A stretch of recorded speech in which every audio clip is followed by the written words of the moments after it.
South Carolina with a monumental collapse against number 5 Florida.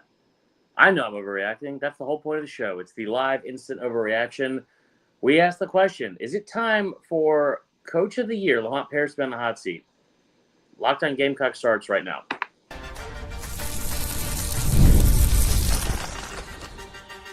You are Locked On Gamecocks, your daily podcast on the South Carolina Gamecocks, part of the Locked On Podcast Network, your team every day.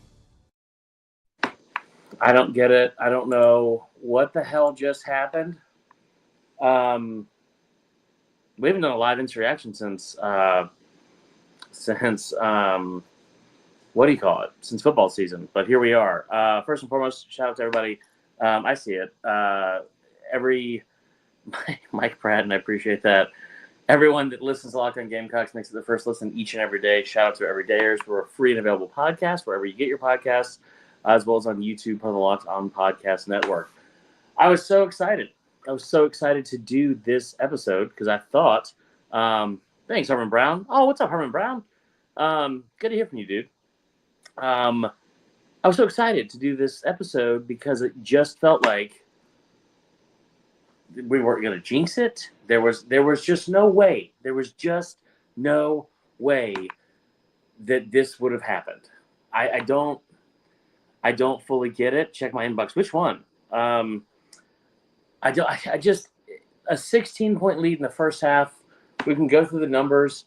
And listen, like part of me is like, leave the country. Hold on, I'm talking to my live producer here, Allie. Everyone say hello to Allie. Country Notary, leave this one on for a second because I want to discuss this part. Like a 16-point lead, I get it. Basketball's a game of swings and momentum shifts and all that kind of stuff. Here's what I'm having a hard time getting past.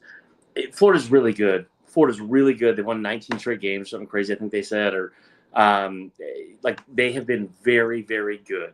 They lost to at home to Mizzou by 1 point. Then they lost on the road against Kentucky. So those two losses were by 7 total points. I believe those are the only 2 losses on the year. Like they're a really good team, but you had them beat. Like you didn't just have the game in hand. You had them beat. Like, and I don't understand. What, Jacob Redding? Are you okay? Anyway, so I have a hard time understanding what happened from the first half to the second half. But not even that. It's like the last 4 minutes. Like you had I think it was a 14-point lead with 12 minutes to go. That's still a ton of time. And like I said, like Florida can shoot the lights out. Clayton, I think, is one of my favorite players in the entire league. Will Richard's great. You have maybe the best backcourt in the country. Condon's also really, really good, and they did a good job, I think, of containing it for the most part. But you look at how they were down the stretch, and this is the issue I have with the Paris thing. It's like, I don't think Lamont Paris should be on the hot seat. I don't. I'll just get it right out of the way. I don't think Lamont Paris should be on the hot seat at all. You're going to hear rumblings. He deserves that. It's just one game and all that kind of stuff. But it's the second time in roughly 2 weeks that you've done this, and you've done it in games that could have turned, you feel like, maybe the season around. Like a win over number 1 Auburn, a win over number 5 Florida, that does wonders. A win in both would have been unbelievable. And you had a chance to do both of those things. I don't understand what happens to this team when they get in those situations. Like playing in Alabama at home and Alabama from jump is on you and they win by 20. I kind of get that. Mississippi State on the road, 35-point loss. It's not a good loss by any means, but like that makes more sense to me than this. And that's another thing too. It's like Carolina has been the worst team in the SEC so far. They cannot score a ton of points, but they shot well from 3. Thank you, Jacob Redding. They shot well from 3, and like this is the other part. Adam Ritter brings up a good point. It feels like when they get to the foul line in these situations, like Pringle's been so much better this year from the foul line. It's his best season he's had in college from the foul line by a large amount, by like 11 or 12% from the free throw line. But you saw it happening against Auburn. And that's an Auburn team where like you were beating them when they had Janai Broome in. But even when they lost Janai Broome, that's when everything kind of dissipated and went away. Then you talk about the game against Vandy, and it's like it's kind of a similar situation. You're like, how do you keep letting these teams back in? So part of me is frustrated because it's like when I watched this team tonight, and there was a stat they said like in like under 4 minutes in their last 5 possessions, they had 4 points and 6 turnovers. One, I don't know how you have more turnovers than possessions. That's a math thing that we'll have to figure out together another day. But what I don't get is like what is going on in that situation to where they look fundamentally not fundamentally, they look like they are inept at what they are trying to do on the court. They're bunching in different spots. They're not getting people open. They're not spacing at all. They're not running set plays. They're like it looks like they're out there like with no clue what to do. And from the just optically speaking, from my point of view, and I have only played certain levels of basketball, but it looks like they don't know what they're doing from a coaching standpoint. Like it doesn't look like they have a plan, and that's what's so frustrating. Adam Ritter says at this point it's bad players. All we do is turn the ball over and over. Like I don't believe if we don't have anybody else you could change and bench Jacoby. Like I thought the starters played well tonight. I mean they made some really dumb mistakes with the ball, but like I thought Colin was fantastic as usual. He was fantastic in different ways tonight, right? Like not even just with scoring or rebounding. Like he was great at facilitating the basketball. Like I thought they shot well from 3. I thought the confidence they shot from 3 was awesome. This is another good question. These are some really good comments. Tell me in the comments what you guys are thinking as well. I will try not to get distracted. I've already gotten yelled at by our live producer more than once. So, but it felt like, especially under the 4-minute mark, it felt like they didn't have a plan for what they want to do when they got the basketball. And like, I don't know if that's because they got so nervous in the situation. I don't know if it's because they don't know how to win yet. I don't know what that is. But it's very frustrating to watch, and it does feel like at some point, some of the blame has to go on. Like what players you had in place. How did you get to a point where you're up 16 on number 5 team in the country with those players, and then everything goes to crap? I mean, like let's go through the numbers here, guys. Like let's just go through the numbers here. And again, I want to reiterate this. I know what the thumbnail says. I don't think Lamont Paris should be fired or on the hot seat or anything like that. But if you start talking about stuff down the road to where things went off the rails, this someone, or this game, I mean, is something that's going to stand out and be like, man, this is, because now it's a pattern. It's a pattern. Like you did the same thing against Auburn. You've done the same thing against Florida. And it would probably be more frustrating if it was against, well, I can't say Vanderbilt because something similar was against Vanderbilt, but like it'd be more frustrating if it was against a lower level team. But you had a chance to beat the number 1 team in the country on your home court. You had a chance to beat the number 5 team in the country on your home court. And then the other thing I keep going back to as well is like you have to take advantage of the home court when you have the opportunity to. I've been keeping up with this all year. You guys, any of you follow me on social media at Verm Dumquist, any of you that read any of my stuff over with ESPN and Baton Rouge and LouisianaSports.net, one of the things that's been so interesting about this basketball season for SEC play is they do a phenomenal job. Good to know, Joey Smith. A phenomenal job of they do a phenomenal job of like winning at home. And even if it's a team that's like, I think like the home teams this weekend went 6-2. You saw upsets. You saw multiple upsets. I think the only 2 teams that didn't win at home this past weekend were teams that lost to Auburn and Alabama, who were both in the top 4 in the country. Home teams on the season before tonight were 150-18 in the SEC. 150-18. So when I look at tonight, and it's like, I don't know how much better it can be set up for you. You have a 7-point lead at halftime. Let's get into like just the numbers in general, like from like the box score standpoint. I think. Listen, here's one thing that I think is positive. Ugasuk, I think, is fantastic. I think he's been great from 3. Arden Conyers, I think off the bench, I think he's been great. I think he's been great, especially from 3. He goes 2 of 6 tonight. Zachary Davis putting up 10 threes. Don't love it, but he did lead you in points scored. Jacoby Wright, yeah, like you said, not a great game. I don't know why he decided at the end of the game when you have 4.8 seconds left and you have a timeout I understand you have to get the ball up court, but like, I don't understand what we're doing when you're not getting. Why did no one else touch the ball besides him? And you know what? Maybe I'm being an idiot for even having that reaction, because if he did get the ball out of his hands, would it have just resulted in a turnover? Like, it's unbelievable. It makes no sense. Yeah, Zachary Davis had 6 turnovers by himself. That's a problem. You had 15 total in the game, which is what they've averaged all year. They were all from your starters. Pringle had 3. I do not think he played that great of a game, even though he was 0 for 2 from the front. Man, how did they – hold on. I didn't realize there were only 17 free throws in this game, which is almost impossible in an SEC game. Yeah, Gamecock Super. What's up, dude? The only team might be able to beat is Arkansas. And that's another thing, too, that I kept saying was going into this game, you guys heard me say it over and over and over again, was they needed to get a win under their belt at some point. One, you don't want to be the last team in the SEC without a win. Arkansas is currently the only other team that's 0-5. Now, hopefully 0-6. They're playing Georgia at home. Like, you're probably not going to make the tournament, I would say. I think that's a pretty fair assessment at this point. But you needed to get a win because, like, going into last weekend, 9 of your 14 games left were against 9 of the 14 games left were against ranked opponents. And that's before this week. But, you know, Mr. J Birds, we are cursed. It honestly, when Clayton hit that 3 and then they turned it over right afterwards, I said out loud to myself, I feel like I get it now. You guys try to warn me about this in the summer. And it feels like I get it now. Maybe they are cursed. It's just so frustrating to watch because it's like they played with so much confidence for so much of the night. And then it just all of a sudden turned just like that. I brought this up earlier. I mean, listen, Alex Condon is one of the most underrated players in the country, and especially in the SEC. And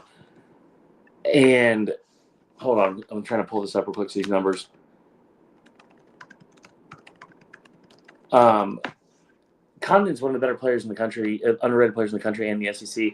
Like I said, you held him in check. He was 2 of 8. He's 2 of 8. He's a guy that stays around the rim the entire game. Carlton says Lamont is trying to win with 2 role players and starting roles. Yeah, that's fair. I feel for him as a coach. It's tough when you're handicapped by not having the players you need. That's a unbelievably fair and good point. And I guess here's the other thing about it too is like if he goes winless, which I just have a hard time believing this team will go winless. It doesn't look promising right now. It doesn't, and especially after a loss, it's very frustrating. I just have a very hard time believing they'll go winless. That's a tough thing to do. Mizzou did it last year, but here's another thing too, and the eternal optimist that I try to be on here, and sunshine pump probably more than I should. But you look at what Mizzou did a year ago and what they're doing now, and you know, like they have been really good. They lost to Texas last night. Before that, they're 15-4. They were ranked. Started out 15-3. Had a big win over Florida on the road. You know, they have turned it around. Same coach, all that stuff. Like, you know, so again, I don't think you need to fire Lamont Paris. I do think if you continue to have these types of losses, like your best wins cannot be close losses. It just can't be that way. And I think the fan base knows. I think everyone else knows it. I was impressed by the fans tonight. I know there was a ton in there, but like, you know, anybody around the Midlands or around the state of South Carolina in general, like, wasn't the easiest sledding to get around. No pun intended, with all the snow and everything like that. So I hope everyone was safe. I thought they were great. I thought the team came out with a lot of fire, and I was really impressed with how they came out of the game and also how they fought even though they lost. Like, that's another part about it too that I probably should have given them credit for earlier on in the show. But as frustrating as it is, like, you have to also give this team credit, like, for the fight. And like, that's one of the things I think about the character of this team, that even with the 0-6 record, and I hate to be this guy, but even with the 0-6 record, you look at the team and you say, like, man, like, I love the fact that Pringle addressed everything in the press conference after the loss to Auburn. I love the fact that they are 0-5 in SEC play, playing the number 5 team in the country, and out of the effing gates, Colin Murray-Burroughs is taking threes. when he's only hit one all year before the game and he hits it, and now it's like, let's ride. Like some of the shot selection, the turnovers were unbelievable, especially in the situations they came in. But it just felt like, as much as we may have given up, they hadn't necessarily done that, which was a positive thing to see. Let's see here. What else we got here? The Trev Run says, Jacoby turned the ball over is as much as he did was tough to watch. Agreed. 6 turnovers. Can you go back up, Allie, to the first Trev Run comment? Zach seems to be lazy in the worst moments. That's another thing, too. It's like, call me out if I'm wrong about this. Did anyone else feel like multiple times in the last 2 or 3 possessions, even Colin, like when they had the ball, there was so much indecision, almost like this crippling indecision of where to go with the ball, whether people weren't moving or whether they were, or like I said, you were like bunching up. Like I felt like multiple times on multiple possessions in a row that somebody was about to travel. And maybe it was just me, tight watching this game, but I don't know. Let's see here. The free throws are getting close to where they should be. Tonight was beyond frustrating, especially down the stretch. That's the thing. Like, dude, when it's 68-63 with a minute 14 to go, they showed Don Staley with that big dumbass hat, which was like, I mean, it was pretty cool that she was there and supported, because I did think that for the crowd that was there, they did a great job. Remind me to go back to that in a second, because I thought that there was a cool thing that they did inside Colonial Life tonight as well. But, you have a 5-point lead with a minute 14 to go. When you hit that 3, I was like, I didn't say it out loud, but it felt like it was like, that's a dagger. Like, that's a dagger. First off, the stones you had to put that shot up was awesome. And he hit it. It wasn't the bank I don't think that was the bank. Maybe it was. That was the bank. I don't know. But, like, goes in, you're up 5, minute 14 to go. Like, let's rally, finish the game out, figure out a way to dribble out. I don't know. You give up a 3 within 8 seconds, then you turn the ball over on the inbounds, and in less than, I think, 13 total seconds, we weren't even under a minute yet, like, left in the game. You were up 5 with a minute 14 to go. With a minute 1 to go, somebody's going to the line to shoot 2 free throws, and now it's tied. And you're like, how does this happen? Like, how does that happen? Okay, Trev Run, I appreciate that. Let's see here. Why was the ball not in our best players' hands in the last moments? That is another part of it, Josh Taylor. Now, here's the deal. That was my main thought, was get Colin the ball, because, like, at the very least, if you're going to lose, I want to lose with him, right? Like, I feel more comfortable, and I can my chin will be up. Like, my head will be up walking off the court there or walking out of the arena if you lose with the ball in his hands. Now, to be fair, the play where you have the backdoor cut and you have like an excellent pass and he goes up to score and he gets fouled and you don't go to the line to shoot 2 free throws to go ahead, that's about as good of a choice as a I guess, what do you call it, a secondary look as you could have gotten. Like, if you weren't going to go to Colin, that's about as good as you could have gotten. I loved I don't know if it was a set play, it didn't seem like it was, but I loved the way they ran it, and I love the fact that he got the line. But you got to hit, like, missing the front end of that is just like, what the hell are we doing? And then I don't understand, if we're being honest, I don't understand how they let Will Richard get to the line or get that close to the basket.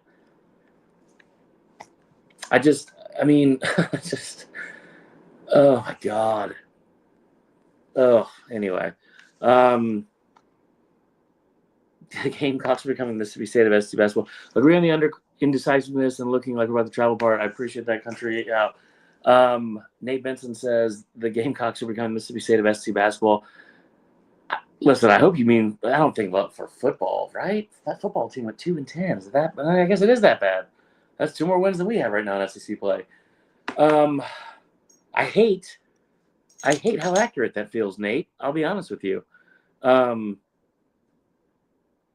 love what Larry Ramsey's saying. It's not hot seat time. You're right. He's got players coming. That's the thing I think with basketball more than anything is, like, you just got to figure out a way to get players on campus, and the lack of talent you had from last year to this year is not great. Listen, I love some of their players too, but here's the other thing. If you guys noticed, like, there's not a ton of depth there. not a ton of depth there. Also, why is Conyers after the last two games just not starting at this point? Am I overreacting to that? Because the whole show is overreactions. But like, am I overreacting to that? Bulls had 8 assists, man. Ugh. I thought Ukasuk had 32 minutes. He only took 7 shots, 6 threes. I'm having a hard time understanding why Zachary Davis took 10 threes. I mean, anyway, Davis and Seawright are on the opposing the opposing team game plan as a weakness to exploit. Yeah, I'd see that. The two are walking turnovers and bad shots, and I'll be honest, I didn't feel like there was a ton of bad shots. I didn't. 26 threes, they hit 9 of them. It felt like it was better than that. But yeah, oh my gosh. Trev Run says again, if you're gonna lose the ball, leaving the best player's hands at the end. Yeah. And I know what Boyles did at Vanderbilt, and I understand what he did when they're missing that free throw.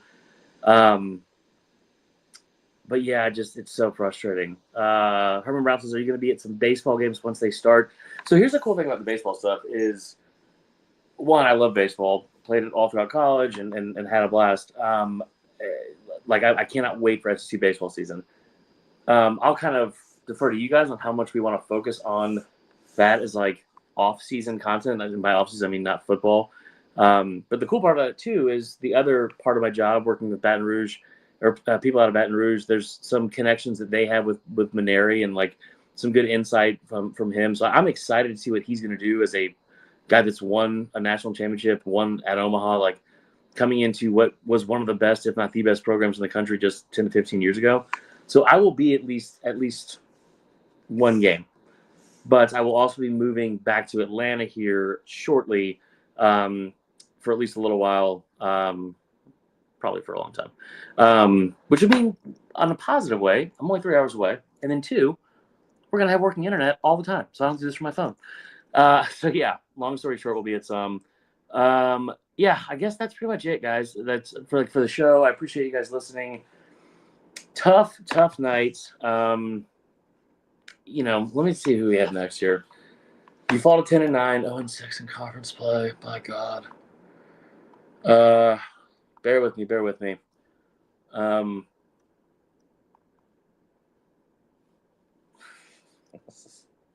I don't think the producer liked my comment about when I'm moving, which was not good. I handled it very awkwardly. I'll say that. 5 points away. The basketball season is over from Marler. Well, then, Gamecock Superman, you tell me where to go from here. Are we going to talk about women's basketball? Because, dude, that game Friday is going to be awesome. I cannot wait for that. 5 points away from being 3-3 in conference with 2 top 5 wins, screaming, crying, throwing up. David Barnes, my God. When you say it like that, it makes it way worse. Also, like we're already – I had a celebratory beer that I had ready to go, and you putting 5 points on there is not helping the what do you call it? The will and determination not to finish that beer. Let's see. Be happy is the main thing wherever you live. I appreciate that, Herman Brown. Not for the women, but we should stop talking about the men. Okay, that's fair. We will, but here's the thing, too, Gamecock Superman. Every time we say we're going to do it, they just reel us back in. All right, here is what we have coming up. So this Saturday, Mississippi State at home, at Georgia A&M at home, at Kentucky. It's probably a loss. Ole Miss at home. You got to go at Florida, at LSU, Texas at home. So listen, here's the thing. If we're being honest here, you still get Arkansas and Georgia at home. I think Arkansas is winnable. I think Texas is winnable because I don't think they're very good. LSU is winnable even though it's on the road. Maybe you mess around and get 3 to 5 wins. All right, last couple of comments here. Hot seat, nah, the winning tradition for the basketball program is not established enough to fire a third-year coach. I agree with that. That took you to the NCAA tournament and set records in the program last year. Okay, Carlton and Chastity Prescott, here's the deal. What you're saying is full of logic and reason and probably, intelligence. That's not where I was coming from at all. It's an instant overreaction show. But no, I totally agree with you. That's a really, really good point. Really, really good point. So Hawk Minnow. So I'm not watching it tomorrow. I think I'm trying to get down there for the game. They actually moved it to Friday. It's Friday at 5 p.m. So I'm trying to get down there. I'll see. That's going to be just such a huge, huge game. So we'll see. And tickets, by the way, are pretty reasonably priced as well. So, all right. Let me call it a night here. I appreciate you guys. Thank you so much for listening. Make sure you tune into the other episode that we recorded a couple hours ago. And we have another one coming tomorrow. I'll give you a little spoiler or sneak preview. Brett Bielema, or as I keep calling him, Fat Lane Kiffin, is at it again. This time overreacting to our buddy Josh Pate, friend of the show, Josh Pate, for his, I guess, end of season power poll, which is not a ranking, it's like a power poll. He quote tweeted Josh Pate and brought up the South Carolina bowl game win for Illinois and was pissed that they weren't ranked, and everyone was like, bro. I think he called Pate a clown via emojis like a 12-year-old would. So we're going to talk about Brett Bielema again as well. But we just did a show on the season win totals from Vegas. They set the line at 6.5 for next year, which I think is just absolutely disrespectful and way too low. Make sure you go check out that episode. Y'all have a great night. Y'all be safe. Y'all be safe. I know it's still like not great weather. Most of the snow around us is melted for the most part, but I'm sure driving conditions aren't great. So drive safe, be safe, take care of each other, and we'll see y'all tomorrow.